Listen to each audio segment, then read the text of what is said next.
31, which only just wrapped up, only just at the end of the week. The 31st Nigerian Economic Summit in Abuja, well, it brought together leaders from government and also the private sector on a central question.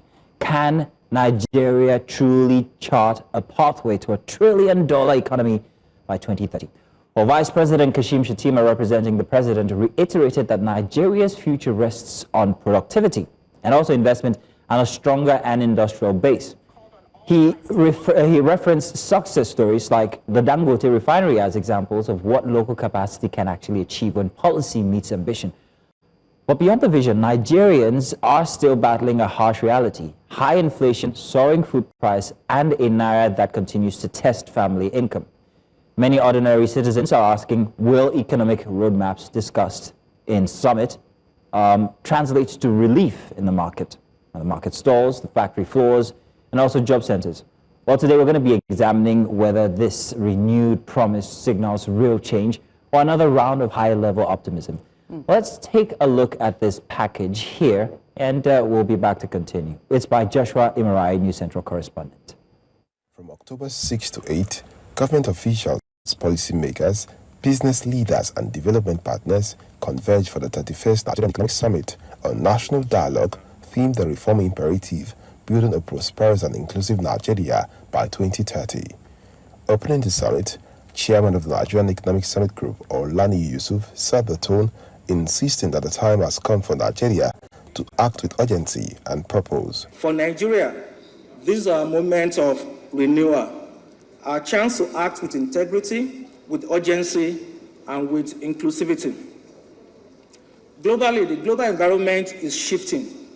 Growth is slowing, protectionism is rising, and geopolitical tensions are redrawing trade patterns.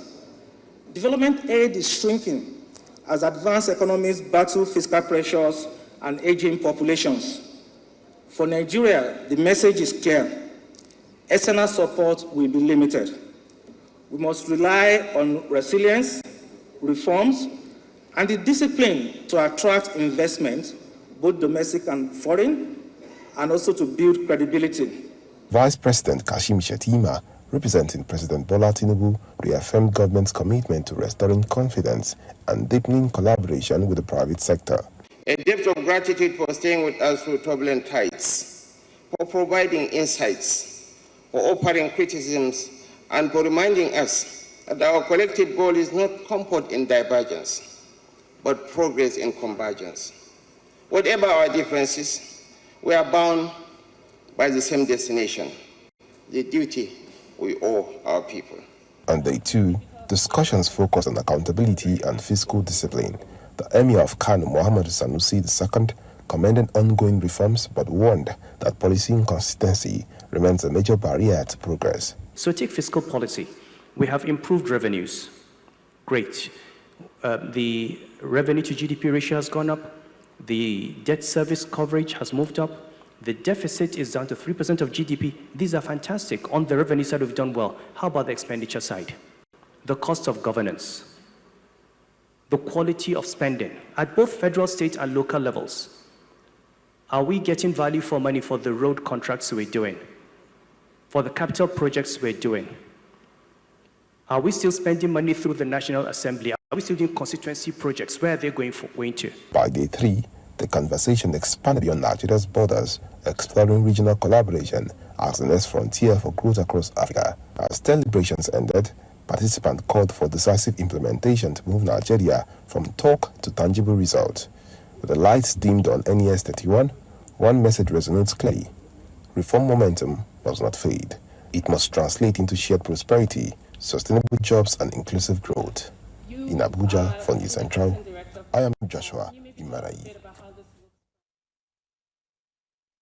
For that insightful report. Now, joining us this morning are two voices who are closely tracking the conversations. One is Ademola Adebayo. He's a supply and procurement consultant. He joins us live on the program virtually. Also joining us was one of the delegates of the Nigerian Economic Summit group, the organizers of the Nigerian Economic Summit, the 31st edition, and that's Dr. Shakirudeen. Taiwo is an economist and member Nigeria Economic Summit Group. Gentlemen, thank you so much for joining us. We appreciate you for coming on. Thank you very much for having us on your show. Thank you for being here. Thank you so much. Thank you. Let me start with you, Doctor. We have seen, the talks on the sidelines and, each closed-door sessions that was had, and also on the main podium there.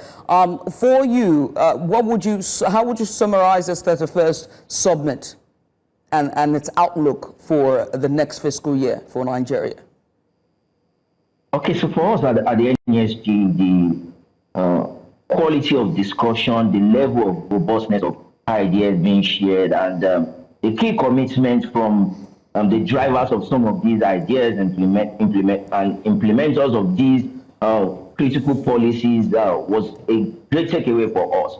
I think in the room, we've actually ensured that we actually stick to our core rules of ensuring that we are good dialogue partners, we ensure connector between all critical stakeholders that sort of drive the development agenda for the country. We also stand as accountability partners. So that's why you could see in the room where you have government actions policy being questioned, the effectiveness of this policy being put on the table, and government giving us some sort of commitment to ensuring either a better policy, a better outcome, or to also ensure that or sustainability of some of these policies. So for us, this 31st edition, like other previous editions, has actually elicited a lot of hopes for us in the room. We have gotten feedbacks from our critical stakeholders, which are corporate members of the NESD. As you know, the NESD is a private sector-led, membership-based, non-partisan think tank.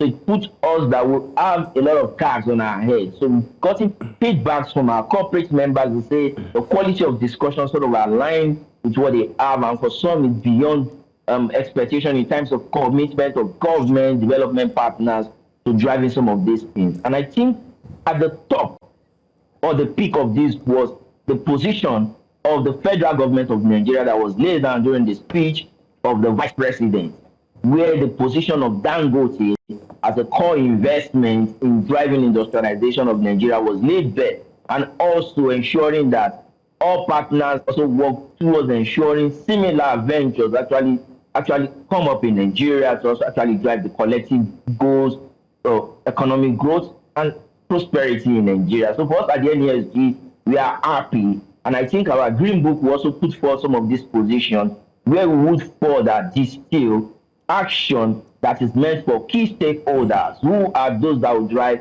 an agenda and who is to be held accountable. Don't forget, NESG is an accountability partner on this pathway to ensuring that Nigeria achieves more inclusive and prosperous economy by 2030. Well, Dr. Taiwo, thank you very much, and thank you for the reference to Shettima's comments regarding Dangote. But we've seen this plenty times. We've seen the NESG come and go. This is the 31st one. The references that the vice president made was to an entity that's put together by a private owner, and that's Dangote and the Dangote group. But let me ask Mr. Ademola Adebayo here, what makes the NESG 31 a different platform? Because like I said from before, we've heard these same talks over and over again. What's going to make it different this time as we are charting this roadmap to 2030? Is there anything that was different in last week's summit? Thank you so much for having me this morning. Basically, I don't think there is anything different that will really happen. It's just the same rhetorics we are circulating. I need you to understand the perspective of how things work. Of course, you can bring the best brain from Harvard to draft a policy, a vision, a plan for you, set a goal for you, Vision 2030, Vision 2050. It's just a paperwork. But you need to understand how the implementation process will go without properly redesigning our educational system to fit in for proper implementation. I beg to disagree. It might be an effort in futility. The reason is simple. A technocrat will draft the vision, the roadmap for you, but the core implementer those who are to implement the policy, the program, the agenda, the vision, are major politicians. And what you have is a politician who is not properly groomed would misinterpret your roadmap. Very simple. And so what do we need to do to bridge in order to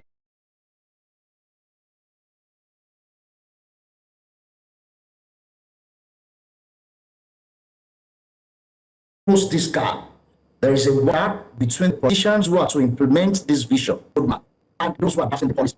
So all we need to do is to ensure that we are able to close the gap between them, so that when our educational system is properly redesigned, to make sure that the set of graduates, the set of people we are producing in our educational system can understand the value system of having a vision, having a roadmap that would make our economy $1 trillion economy. Mr. Ademola, So I'm wondering why you picked education as the foundation for that roadmap.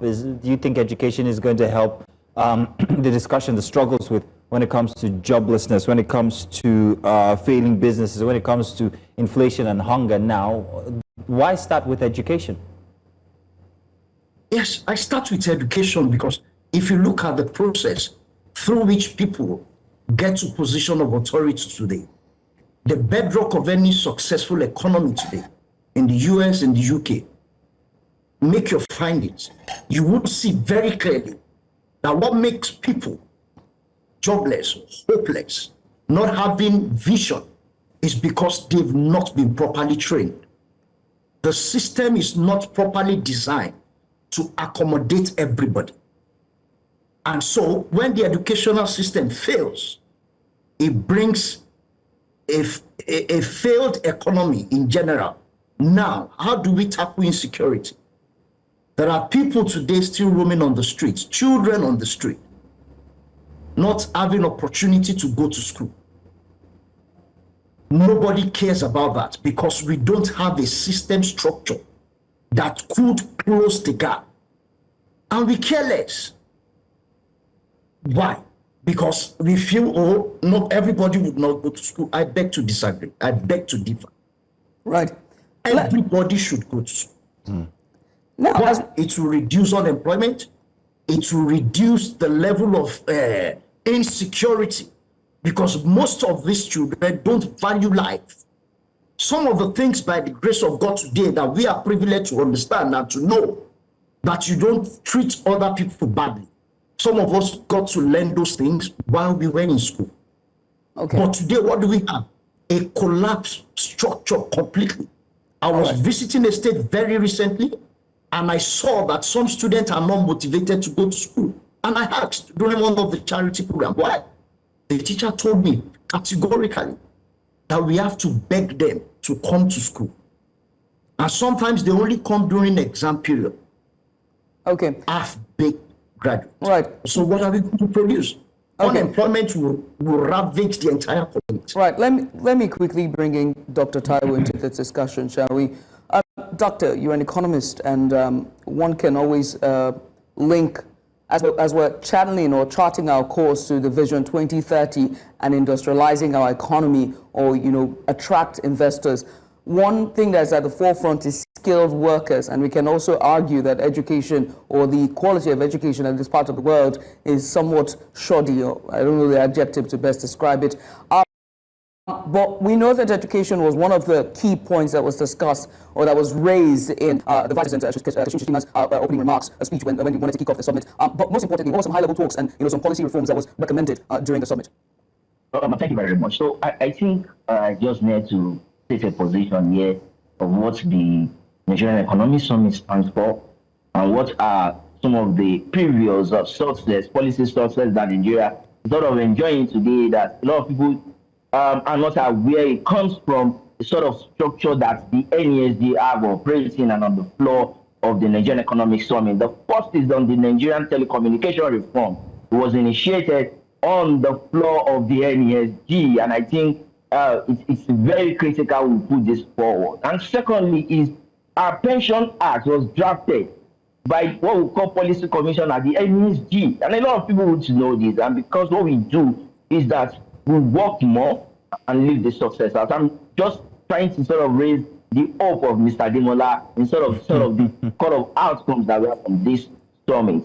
When you ask, our policy commission is a meeting point for the public sector leaders, and the PC policy commission lead at this committee is the PAMSEC of the ministry that is concerned with this issue. So, and it tells you that we have the private sector leader as well. So it helps for policy interface. So what I will tell Mr. Ademola is that watch out for the next step after it, not supporting the government. As you know, we are private sector think tank and we ensure this. And I think on the quality of education, if you check our job report that was launched on the floor of the summit on the first day, and you would see how the NESG is actually providing a sort of strategic data and evidence-proved approach to addressing these issues. And what we have realized is that instead of just creating an helicopter overview to say, oh, we have skills problem in Nigeria, there are core questions that we actually ask in this report. What type of skill? We have to be specific. What type of skill do we need? What sector needs this skill? What is the current skill gap? What are core things that are needed to be done by government, by private sector? All these sort of questions, position was what we put forward in this report. And because this is critical, we have had issues where there are core infrastructure development projects that is to be undertaken in this country, that the level of skill available in the country can't match up. An example is the Lekki-Ikoyi Link Bridge, and the reference by the former governor of Lagos State during this time that he had to get welders that could meet up to the capacity and competence needed to weld the kind of steel and bars that we have on that bridge today, and many other skills that would have. So instead of having an helicopter overview, the NESG has done a detailed report that will sort of guide the government, that will sort of guide the private sector, development partners that are also trying to address this issue. If you'd ask me, are there skill problem in Nigeria? I would say yes. But do we just say there are skill problem and this? No, we need to ensure that we are systemic in addressing this problem. There are some of these problems that can be addressed quickly in the short term, which we have identified in this report. There are some that are medium term that need more integrated, multi-stakeholder approach. And we have to get Dr. Taiwo, address the issue of equipment. So, for example, let me give an example of even Dangote. So we need to then be very, very instructive when we discuss some of these national issues, especially on education, on skill development, on entrepreneurship, capacity building. When Dangote was about, putting up his CPUs together, you could watch the documentary to say we don't have the sort of quality of engineers, which are welders, that could weld this thing, even to operate the equipment. So we need to then be holistic in when we say these things. And I think NESG Skills and Job Creation Report that was launched on the first day of the summit, it's a read for everybody that is concerned about this. We identify the sector, the sort of skill gap that are needed, and sort of programs that could be initiated at a long time horizon on the short, medium, and long-term approach, which I think what we then do as accountability partner is then to hold those stakeholders we have said, oh, Dr. Taiwo, just a second, Dr. Taiwo. Dr. Taiwo, we are aware that the NESG is, at the forefront. We have the private sector stakeholders who are advocating for the NESG. Let's talk about commitment when it comes to the government. Let's talk about policy enforcement, which is what the summit basically is about. These things and these matters that have been discussed, when it comes to government representation, how did they accept, or did they accept these issues that were being discussed, and did they show commitments to following through, especially for the NESG 31, which we have just ended? What's your stance on how the government was represented? I think the way we have actually created the sections that we had is to ensure that we have the highest level of public sector authority in the room when we are discussing issues that concern a particular subject matter. And you could see we had sectors on building a productive economy, where you have manufacturing, oil and gas. You have some of these issues. In the room, we have the Minister of Petroleum in Nigeria. giving commitment to some of these issues. You have Minister of Trade, Industry, well, Dr. Taiwo, and that's just the thing. In the past, it's always that they stand up on the podium and they tell that, yes, we are going to be committed to so-and-so policy from now on. But many would argue that very little actually happens. In this year's NESG, do you think that there was a different body language coming from the government representatives when it comes to commitment? Yes, I'm about to go in there. So there has been commitment in all the years. So what usually happens post-summit is that we produce a report that we title Green Book. In this Green Book document, which I would also want all stakeholders listening to me this morning, and you in particular, to also try to read this, so we then ensure we detailed the key issues that were identified in these sections, the recommendation and the commitment. And at the back of every page is that we have action plans. So, and for every government, especially at the highest level of policy making in Nigeria, there's usually a letter from the Ministry of Budget and National Plan, which is the partner in organizing this event, annually requesting for this Green Book in order to guide each ministry's commitment that have been made at the summit. And we see a lot of them reflect in most times in our national budget for the next year. So which we watch out, and I've told you we are accountability partner that also follow up to say, well, I think we have missed this. And we have been doing this all over our time. So there are a lot of things that have happened at the summit that we have ensured we track. And if a commitment at the last summit were not made and we have another one and the minister is in the room, the first point the moderator asks is to make the commitment this last time, and you have this. Aside from commitment, you move to implementation. And I think this Green Book ensures that we're able to track commitment of government that have been made as a section. We follow up to the government. And I've mentioned that we have policy commission. The policy commission take this report and provide white paper that are submitted to the ministers and the council to follow up. Okay, then, all this we do. Okay, then Dr. Taiwo, to get to the next one. Thank you, Dr. Taiwo. Let's switch to Mr. Ademola now. About this Green Book, do you agree that this is always the format that is taken by the government? Do you agree that the government response over the past many years maybe has been lackadaisical, or anything has changed this year? What do you think, Mr. Ademola? Thank you so much. Well, what else can I say?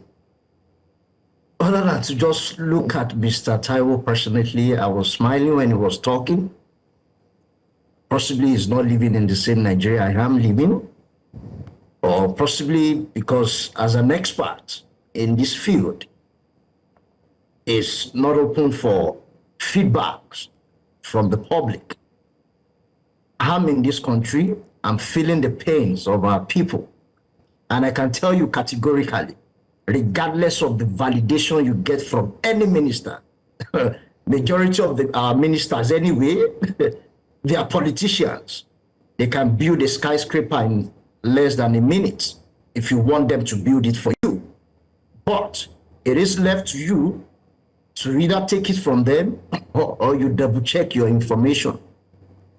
Going by the pension you mentioned, just let me quickly touch on that. I have an uncle who is late today. As far back as 2016 to 2017, we've not been able to claim his pension from the Nigerian Customs Service. I'm giving you a feedback live of whatever reform pension has done to us. Kudos to the work done. But I think you should be open to some kind of feedback that would make you understand if truly on the level of assessment, these policies have really worked. I'm a telecom expert as a person, and I know what's been done regarding the telecom sector. Fairly speaking, yes, a whole lot of job has been done regarding the policies, but hey, we still have many more grounds to cover. However, speaking from the angle, we have corruptions to tackle, issue of corruption to tackle. We have issue of insecurity to deal with. These are part of the challenges we are facing. And we have the issue of lack of the right people in the place of authority to take decisions and to follow through those decisions. You can make any policy, bring out any roadmap, if it is not well educated. I could remember very vividly when Donald Trump came for the second time. He said clearly, all NGOs, activities of sending money to Africa, reliefs fund, reliefs material, stop. All right. And we understand what happens to most of the NGOs in Nigeria, which you and I know some of the things that are going behind back doors. So, way forward, how do we tackle these things? Should be one of our priorities in setting those goals. Setting the goal is not a problem, like I said. Having those roadmaps, policies are not the problem. But how do you follow through to ensure that it is successfully delivered? Right. Otherwise, it's just the same rhetorics of rebranding policies. And I mean, I was at the Tinkan Island some few years ago. The same work the Nigerian Customs Service are doing is the same work the Standard Organization of Nigeria are doing at the same Tinkan. What a shame. Let's no clear description of separation of responsibility. Right, but to be fair to the NESG, when it comes to implementation, they can only, they're a think tank organization, and their job is just to recommend policies. You know, they are, one would say, you know, the scholars who sit behind and critique and prefer solutions. And I think the bulk of that implementation lies very solely on government and the right, you know, the right parasol to implement those policies. But let me quickly bring you, Dr. Taiwo, into this discussion and talk about one of the most debated issue, and that was also raised during the summit. I think one of the high-level discussions there was on the new tax policy, which will be implemented in 2026. Although, you know, Dr. Taiwo Oyedele has also said that, you know, the taxation is good. You know, he's also said that it wouldn't be so cumbersome on, you know, small income earners or low income earners and SMEs. But at the core of it is to simplify, but most importantly, you know, generate revenue for the government.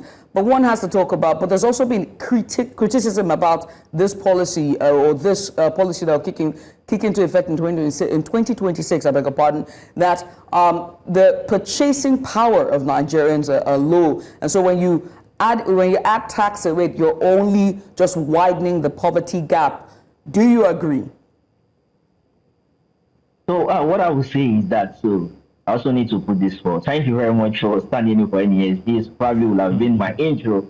See, what we do at the NESD is to ensure we recommend the government to follow up and among others. As you know, the Secretariat of the Presidential Committee of Tax and Fiscal Reforms resides at the NESD as well. So we are part of this process. And what would actually ensure some of these, ensuring that we did a widespread stakeholder consultations at the academia, the informal sector to come around it. First is that for any reform or any policy change at the sectoral level, the first layer or the first phase will be very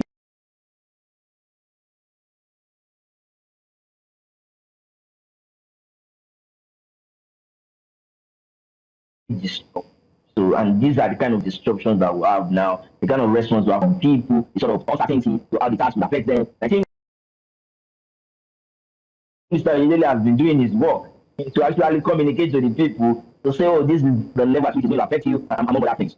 So, first is that the new tax reforms that will take effect January 2026 will ensure that the low-income earners have limited or very low tax burden to bear, while majority of this tax then comes to the high-income earners. Yeah, so those are the bottom of the pyramid. Whether it's businesses, small-scale businesses, what they just need to do is to ensure compliance. Right. I think that is the issue. Dr. Taiwo, I'm sorry to cut you here, but I do have to bring this to fore, right?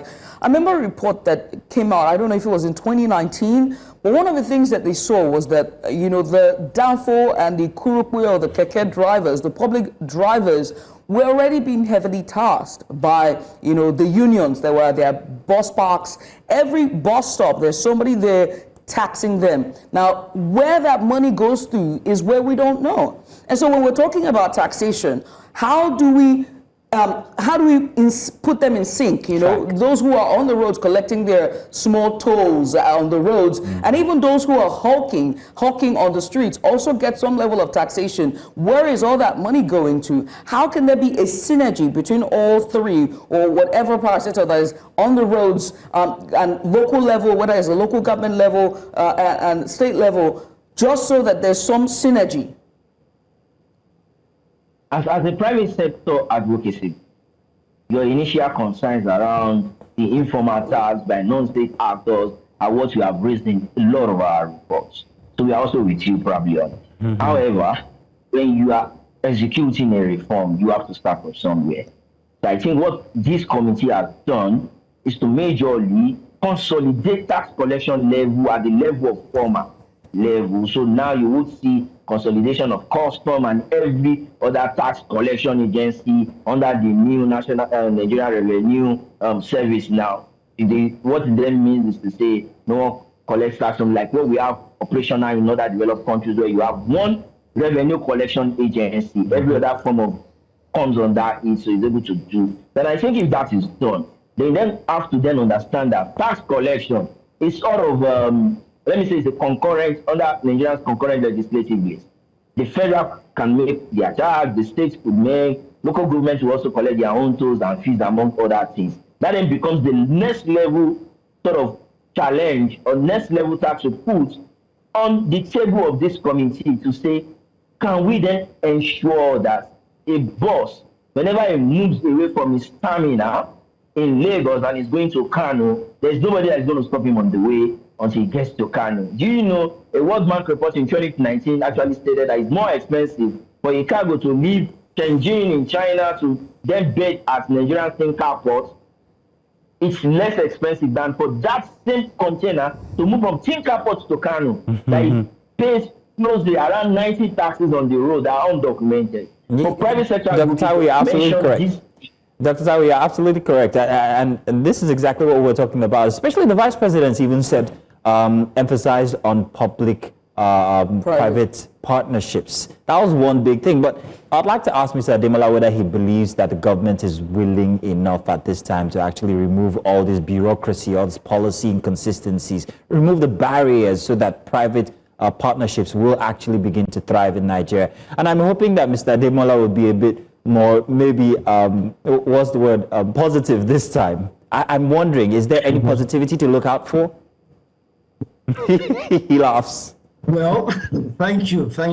Well, I don't know if you are in Abuja or you are in Lagos, whichever part, or in Kano, or in Kwara State. But as for me, I don't think there is anything the government can do regarding the bureaucracy that is causing an hindrance for free flow. Well, what about in matter of suggestions? If the Vice President is advocating for this collaboration with the private sector, what could you suggest in terms of policies or policy inconsistency removals that could help that process? Okay, what I would suggest is, to start with, let's take, for example, Abuja market. You go to say market in Abuja there. Before now, we don't have the wheelbarrow pusher having to pay tax or any form of charges. But today, they do. And so if you go there, they need to get some new levels of ticket for them before having access. So what I would suggest is, see, let's put this paperwork on a clear table. Let's come to the round table and see how these policies will work.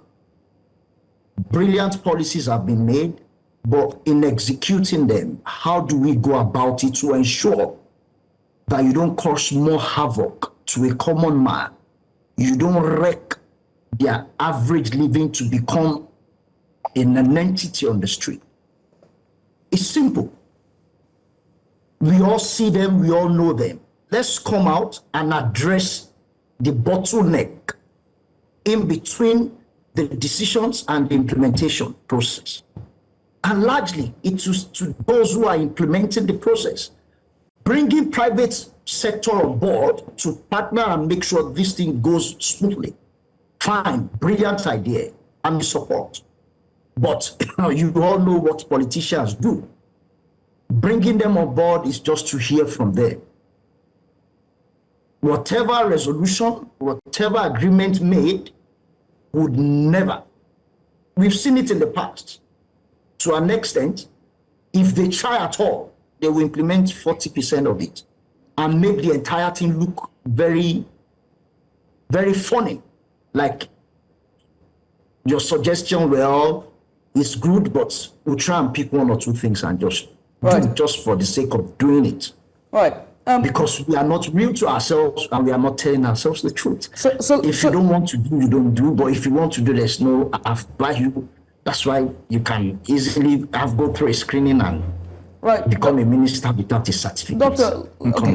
All right, so let's be real for a second here. There was a viral video that we saw from a podcast by Nairametrics where one of the business owners, I think for Real Fruits, she's the owner of Real Fruits, and she was naming, states that she has seen in her course of business that have been sort of instrumental when it comes to establishing her business in those states. And she named Ogun State and a couple of states, and how easy it was to do. Their ease of doing business policies were so easy, the state would come in and try to support. And so I have to ask you, in your findings and as Economist and at the group there, what are the actual barriers that you have identified? And what are the resolutions or recommendations you have made for those states individually? Because I think that when it comes to private-public partnership and collaboration, it always boils down to the states. Thank you very much. So I would just like to also advise Mr. Ademola, and maybe to get his contact, that when we are having some of these public-private dialogue sections, we're able to invite him and share some of this opinion. I think the most recent public dialogue industry leaders meeting of the PEBEC, that's the Presidential Enabling Business Council of Nigeria, that was held at the Summit House in Lagos, and we have businesses come, and some of these issues that as raised were mentioned there, those that are at the level of the state. I think they address them, that in the room Commissioner of Industry Finance at this state level to also address some of these issues. Some of these issues has to do with issues that is put under freedom of association and some of these clear issues that are non-state actors actually engaging. But the core issues that we know is that are big on the table is infrastructure. On infrastructure issue, there are key studies that have been done to identify those infrastructures that could come under quick fix, and we think government on their side have been working on it. We'll keep on the advocacy of ensuring we'll keep repeating our policy. Those that have been done, we'll tell them you have done this. Those that are done at the level, we'll ensure to tell them some of those things that needed to be done again. So also on the issue of bureaucracy, red tapeism in government, I think a lot of states have addressed this. It is easier now getting licenses in some businesses than the other, though these are sector specific, which we are sure about. So to get businesses quickly started, we know the CAC is doing a lot to ensure that businesses are registered in record time. At the state level, licenses, permits that need to be collected. Also, when you pay to the right government agency, to the state level revenue service agencies, you get this done and you start your businesses as quick as possible. Those issues that Mr. Ademola is reiterating around the issue of activity of non-state actors, that what we are telling the government, how can you do this to ensure that activity of non-state actors are not affecting best performance among others. Well, okay. It's clear, PEBEC is doing a lot. Well, we have small, let me just end. We have small clean courts that are established around 17 of the 36 states of plus FCT in Nigeria. What the small clean court does is to Dr. Taiwo, apologies, but we did get your submission there, but we have run out of time. It is the top of the hour currently, but we have had quite a robust conversation from both sides, both on the side of the NESG and also from, let's just say a public stakeholder like Mr. Ademola. I want to say thank you to both of you for your opinion and also clarification of some of the matters that have been discussed. Thank you both very much. Thank you very much. You're welcome. Dr. Taiwo, no problem. I look forward to getting your invitation, but be sure that the room will be very hot that day. Thank you. Well, glad that you guys have that commitment. Of course, bold displays of testosterone. Thank you, gentlemen. Let's go on a short break, shall we? When we return, we'll bring you the breakfast news or breakfast headlines. Stay with us. Don't go anywhere.